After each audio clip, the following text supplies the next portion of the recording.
پیدائش پہ تمام دنیا کے اندر انسان تو انسان جانور بھی خوش ہوئے تھے، ایک شخص تھا جو رویا تھا، ایک شخص تھا وہ رویا تھا۔ اب وہ کون رویا تھا؟ البدایہ والنہایہ کے اندر امام ابن کثیر لکھتے ہیں، اور بھی حدیثوں کی کتابیں ہیں۔ اس کتاب کا میں نام اس لیے لے رہا ہوں کہ اس کتاب کو وہابی بہت مانتے ہیں، جو بدعقیدے ہیں وہ بہت مانتے ہیں، وہ اپنا امام ان کو مانتے ہیں، اسی لیے ان کا حوالہ دے رہا ہوں۔ البدایہ والنہایہ کے اندر لکھتے ہیں کہ شیطان پوری زندگی میں 4 جگہ چیخ چیخ کے رویا ہے۔ کتنی جگہ؟ 4 جگہ چیخ چیخ کر رویا ہے۔ پہلی جگہ جب اس کے اوپر لعنت کر دی گئی، جب اس کے اوپر لعنت کر دی گئی۔ دوسری جگہ وہ کب رویا ہے؟ جب اس کو جنت سے نکال دیا گیا ہے۔ تیسری مرتبہ شیطان کب رویا ہے؟ جب سورہ فاتحہ نازل ہوئی ہے۔ چوتھی مرتبہ شیطان کب رویا ہے؟ جب حضور پیدا ہوئے ہیں۔ جب حضور بولے حضور پیدا ہوئے ہیں، اس وقت شیطان رویا ہے۔ اس وقت ان کا استاد رویا تھا، آج ان کے چیلے رو رہے ہیں۔ آج ان کے چیلے رو رہے ہیں۔ نہیں منانا چاہیے، نہیں کرنا چاہیے۔ میں نے کہا پریشان مت ہو بابا، یہ سنت تیرے استاد کی، تو اپنی سنت ادا کر، ہم اپنے استادوں کی سنتیں ادا کرتے ہیں۔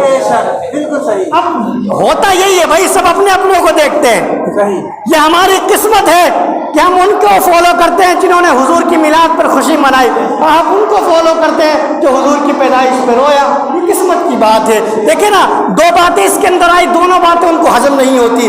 پہلی بات سورہ فاتحہ، فاتحہ کے اوپر کچھ لوگوں کو آج تک فاتحہ بھی ہضم نہیں ہوئی، فاتحہ پہ بھی رو رہے ہیں، میلاد پر بھی رو رہے ہیں۔ تو سمجھ جانا جو فاتحہ پہ روئے کہ بھائی بات سمجھ گئے، تو کس کو مانتا ہے، بس بات ختم کر۔ کون رویا تھا ہمیں پتہ چل گیا ہے، فاتحہ پہ کون رویا تھا اور میلاد پہ کون رویا تھا ہمیں پتہ ہے۔ اب تجھ سے ہمیں بحث کرنے کی ضرورت نہیں ہے۔ صحیح۔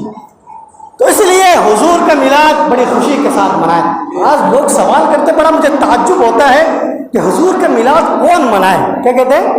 حضور کا میلاد کون منائے؟ میں نے کہا یار ذرا سوچو تو صحیح۔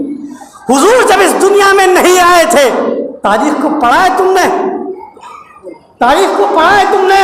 وہ عورتیں جو پوچھتی ہے کہ حضور کا میلاد کسے منانا چاہیے، تو میں ان عورتوں سے کہتا ہوں کہ تمہیں منانا چاہیے۔ حضور کے آنے سے پہلے تمہاری اولادیں منڈیوں میں بیچایا کرتی تھی، تمہاری اولادیں تمہارے ساتھ زنا کیا کرتی تھی، تمہاری اولادیں تمہیں مارا کرتی تھی، تمہاری ہی اولادیں تمہیں پیٹا کرتی تھی، تمہاری ہی اولادیں تمہیں گھروں سے باہر نکال دیا کرتی تھی۔ میرے آقا نے آ کے فرمایا، اے لوگوں تم یہ کیا کر رہے ہو؟ ماں تو وہ ہے کہ جس کے قدموں کے نیچے جنت ہے۔ تو جس نبی نے 7 آسمان سے اوپر سے کھینچ کر ماں کے قدموں کے نیچے جنت ڈال دی ہو، اس نبی کا احسان بھول گئی تو؟ صحیح۔ اس نبی کا احسان بھول گئی تو؟ لڑکیوں سے کہنا چاہوں گا جو پوچھتی ہے کہ عید میلاد النبی کسے منانا چاہیے، میں کہوں گا تجھے منانا چاہیے۔ نبی کے آنے سے پہلے تمہیں مکہ والے زندہ زمین میں گاڑ دیا کرتے تھے، زندہ زمینوں میں گاڑ دیا کرتے تھے۔ اگر بچی پیدا ہو جائے تو اس کے اوپر دنیا والے لعنت کرتے تھے۔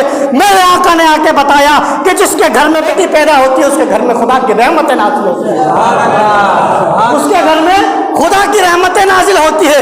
یہ میرے نبی علیہ الصلوۃ والسلام نے دنیا میں آ کے بتایا۔ اس باپ کو نبی کی میلاد منانا چاہیے تو کہتا ہے کہ نبی کی میلاد کہاں لکھی ہے؟ میں تجھے بتاتا ہوں کہ نبی کی میلاد کہاں لکھی ہے۔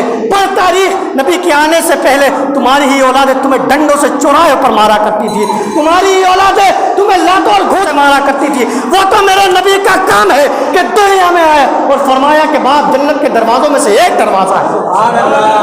یہ تو اس باپ کو منانا چاہیے نا کہ خوشی کہ کہاں تو مجھے میری اولادیں گھروں سے نکال دیا کرتی تھی، مارتی تھی، پیٹتی تھی۔ وہ تو کرم ہے اس نبی کا کہ جو آیا اور بتایا کہ باپ جنت کے دروازوں میں سے ایک دروازہ ہے۔ سبحان اللہ، سبحان اللہ۔ کرم مانو گے نہیں مانو گے اپنے نبی کا؟